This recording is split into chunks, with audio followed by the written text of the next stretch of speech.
Hi කොහොමද ඉතින් ඔයාලට කාලෙකට හැදෙන මල් පිස්සුවක් අපි හැමෝටම තියනව නේද? එක කාලෙකදී මල් පිස්සුවක් හැදෙනවා අන්න ඒ වගේ පිස්සු තද වෙලා එක්සිබිෂන් එකකට ගිහිල්ලා මල් පැල පහක් මම ගත්තා.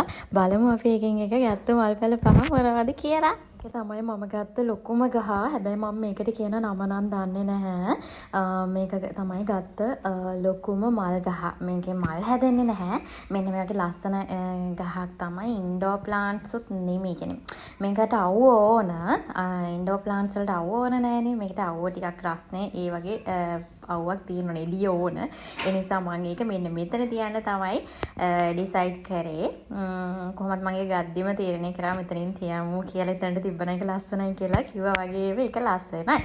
ඊට පස්සේ මෙන්න මේක මේ කරඳ පැලේ කරඳ කියලා තමයි මට එතන හිටපු ආන්ටි කිව්වේ. මේක චූටි චූටි මල් අවුරුද්ද පුරාම හැදෙනවා. මේ ගහ මාරම සුවඳයි. හරිම සුවඳයි ඒක. චූටි මල් තියෙනවා. ඉතින් මම මේ වගේ පැල තව 3ක් ගන්න තමයි ඉන්නේ. එකයි එතන තිබුණේ. ඊට පස්සේ මෙන්න මේ ඉන්ඩෝර් ප්ලාන්ට් එක ගත්තා. මේකටත් මම කියන නම දන්නේ නැහැ. මේක මම අර කොෆි ටේබල් එක උඩ තියන්න තමයි ගත්තේ. එතනට ඒක ගැලපෙනවා අමාරු විදියට. එතන ඉස්සෙල්ලා තිබ්බ ආටිෆිෂල් ප්ලාන්ට් එකක්, ෆ්ලවර් එකක්. ඒක මම අයින් කරා. ඒකට තමයි අර සයිඩ් එකේ තියෙන්නේ. ඒක අයින් කරලා ඔතන තියමු කියලා හිතන් තමයි මම ඒක ගත්තේ. ඒකත් එතනට මාරු විදිහට ලස්සනයි. එහෙම ප්ලෑන් එකක් තිබ්බේ නැහැ ඉතින්. නමුත් ගත්තා. මෙන්න මේක තමයි අනිත් එක. මේකත් ඉන්ඩෝර් ප්ලාන්ට් එකක්. මේක ගත්තෙත් මම සෝෆ් එක ගාව බිමින් තියමු කියලා හිතන් තමයි ගත්තේ. එතනට මම හිතපු විදියට මේක මැච් වුණා. හරිම ලස්සනයි එතන. මට සාමාන්‍යයෙන් ඇත්ත ගස් හදන්න හරි අමාරුයි. මම බොරු ගස් තමයි ගෙදර ගෙනල්ලා තියන්නේ. බලමු උපරිම try එක දෙනවා මේ ටික මේන්ටේන් කරන්න. ආපහු ඒ වගේම එකක් තමයි මේ තියෙන්නේ. මේකත් සෝෆ් එක ගාව තියමු කියලා තමයි හිතන් ගත්තේ. එතනට ඒක මාර විදියට ලස්සනයි.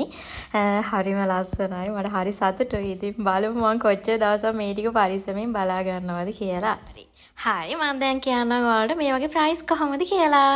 මේ තියෙන්නේ රුපියල් 20000 ගාණක් වියදම් කරලා ගත්ත මල් පැල පහ. මේ තියෙන්නේ ලොකුම ගහ. නම නම් දන්නේ නැහැ මොකක්ද කියලා. මේක මේ තියෙන්නේ අර අවුරුද්ද පුරාවටම මල් හැදෙන කරඳ. මම හිතන්නේ කරඳ මේවට කියන්නේ. මේක මාරම සුවඳයි. මේ හරිය හිටිය සුවඳ දැනෙනවා. ඒ තරම් සුවඳයි. මම කිව්වා තව පැල 3ක් මට මේ කන 3ටම තියන්න හොයලා දෙන්න කියලා. බලමු හොයලා දෙයි මම යාන්ට කිව්වා. එතකොට මේ දෙක ඇරුණාම ගත්තා ඉන්ඩෝර් ප්ලාන්ට්ස් 3ක්. මේ තියෙන්නේ එක මේ එකක් මේක 2600ක් උනේ. මේක 2000යි. මේක මම මේක නම් මට මතක නැහැ කොහොමද කියලා. කොහොම හරි මල් ගස් පහටම 20000 ගාණක් ගියා. මට මේක කියන්න බැරි වුණානේ. මෙන්න මේ ලොකුම ලොකු ගහ රුපියල් 8000ක් වුණා. මේක 4500යි.